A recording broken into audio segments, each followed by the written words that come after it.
Presentamos las 12 tablas de Roma. Pero, ¿para qué se crearon las 12 tablas?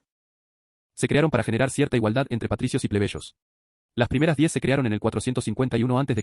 y las dos últimas un año después. La tabla primera. La situación del juicio. Se usaba la in ius vocatio. Es la llamada formal del demandante al demandado para que acuda a un juicio frente al magistrado. El demandante se encargaba del traslado del demandado en caso de vejez o enfermedad. También dependía de la benevolencia. Cuando ambas partes lleguen a un acuerdo, este deberá ser ratificado por el magistrado. Si al mediodía alguna de las partes no se encontraba presente, el juez adjudicaba el pleito a la parte presente. La sentencia deberá dictarse antes de la puesta del sol. Cuando el pleito debía posponerse, ambas partes prometían volver a presentarse al día siguiente. A esto se le llamaba vadimorium. Tabla segunda. Del juicio. En este fragmento se habla de los 10 dificios, que son los aplazamientos procesales. Las penas establecidas son más de carácter privado que público. Los delitos, fuera de la traición y homicidio, se les concederá acciones del damnificado. Sobre el sacramento. Dinero que pende como pena. Ambas partes del conflicto depositaban una cantidad de dinero, pero solamente el que ganaba el juicio podía recuperar este dinero.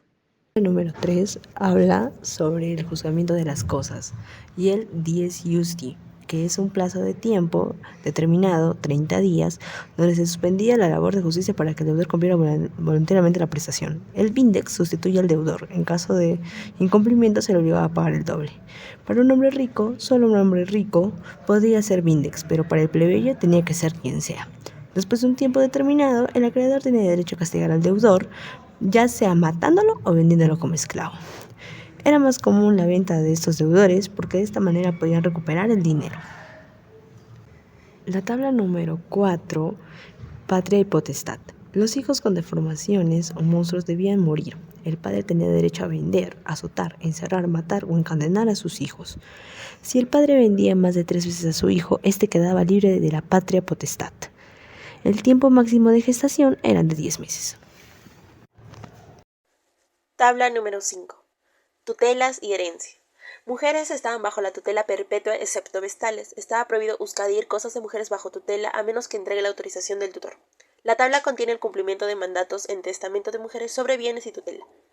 En caso de que no haya un tutor designado por el testamento, los agnados cumplían con el rol de ser tutores legítimos. Si no estaban disponibles, los gentiles tomaban su lugar. Los créditos hereditarios se distribuyen a través de los herederos. Tabla número 6. Las palabras pronunciadas durante la formalización de contratos como nexus o mancipium tienen la fuerza de ley y se impone entre la pena doble de alguien y declaraciones hechas am nexum o mancipio. La adquisición de la propiedad por posesión establece 2 años para fundos y 1 año para otras propiedades. El magistrado otorga la posesión provisional en caso de conflictos entre personas. En proceso de libertad, el magistrado otorga la posesión provisional a favor de la libertad.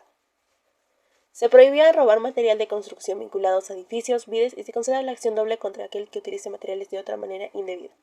La propiedad de una cosa vendida y entregada no se transfiere al comprador hasta que él haya pagado al vendedor.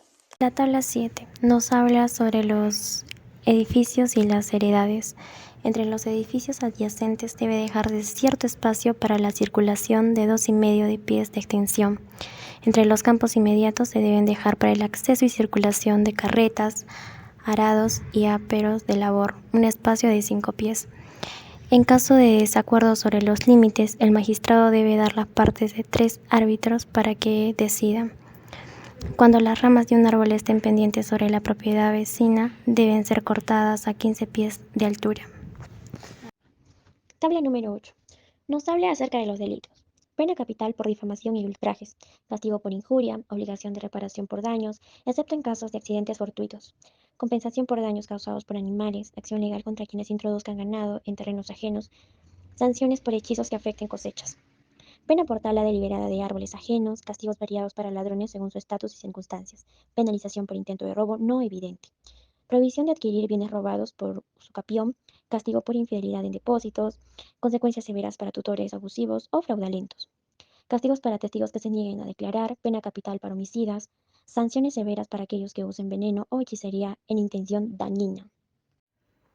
La tabla 9 habla sobre el derecho público. Estaba prohibido proponer una ley que beneficie o perjudique a una persona en particular. Los comicios centuriados son los únicos autorizados para dictar sentencias capitales sobre los ciudadanos. Había castigo capital para los jueces que sean corruptos. Había un delito de padueleo considerado de alta traición al Estado, con duras penalizaciones. Había una pena de muerte para quienes inciten al enemigo contra Roma o entreguen ciudadanos a éste. Luego está el derecho de apelación al pueblo en casos de sentencias penales contra cómplices de homicidio. La tabla 10 habla del derecho sagrado. Se prohibía la inhumación y cremación de las personas dentro de la ciudad por un tema de higiene. Se establecían prohibiciones de excesos en los rituales funerarios para mantener la cohesión social y prevenir conflictos. Estas normas buscaban limitar el lujo en los funerales y fueron elogiadas por Cicerón por su equidad y aplicación igualitaria en todas las clases sociales. La tabla 11. La relación entre patricios y plebeyos. Se prohíbe taxativamente el matrimonio entre patricios y plebeyos, ley que según Cicerón era inmunamente injusta y sería abolida poco después tras haber provocado la indignación violenta de los plebeyos. En esta hay otros dos artículos. 1. Alude a los días intercalares, 2. a los días fastos y hábiles. La importancia del calendario era enorme desde muchos puntos de vista, religioso, económico, político y jurídico. Tabla 12. 1. Se habla de la pignoris capio, que era para los préstamos facultad al creador para que pueda hacerse de bienes del deudor. El segundo y el tercer artículo hablan de robos, daños y multas. Se menciona la acción noxal. El hombre puede entregar a su hijo o esclavo culpable y librarse de la condena. 4. Prohíbe asegurar aquello cuya posesión se discute imponiéndose una multa de duplo en caso de incumplimiento de esta ley. 5. Prescribe que se sancione legalmente lo que una definitiva hubiese votado el pueblo. Las 12 tablas son un conjunto de leyes escritas que formaban el núcleo del sistema legal en la antigua Roma. Sin embargo, aún es un misterio la aplicación de algunas leyes y su eficacia en la sociedad de ese entonces. Las 12 tablas son consideradas como los primeros códigos legales escritos en la historia. Antes de su promulgación, el derecho romano se basaba en dos grandes razones: las tradiciones orales y los precedentes judiciales. Una de las innovaciones más destacadas de las tablas de Roma fue su exposición pública. Se dice que fueron escritas en tablas de cobre y posteriormente fueron llevadas al Foro Romano, donde fueron expuestas para que la gente pueda visualizar y entender un poco más sobre las leyes. Como se puede observar, las leyes abordaban una amplia gama de asuntos legales, desde la propiedad y las deudas hasta el matrimonio y los delitos, reflejando las preocupaciones y necesidades de la sociedad romana de la época. Por otro lado, aunque las 12 tablas hayan sido reemplazadas por un sistema legal un poco más complejo, en la actualidad podemos ver su influencia en todo el derecho europeo y occidental en general. Las 12 tablas tienen un legado cultural importante. Ha sido un objeto de estudio y admiración por parte de los filósofos, juristas y políticos a lo largo de los siglos y se consideran un hito en el desarrollo del derecho civil.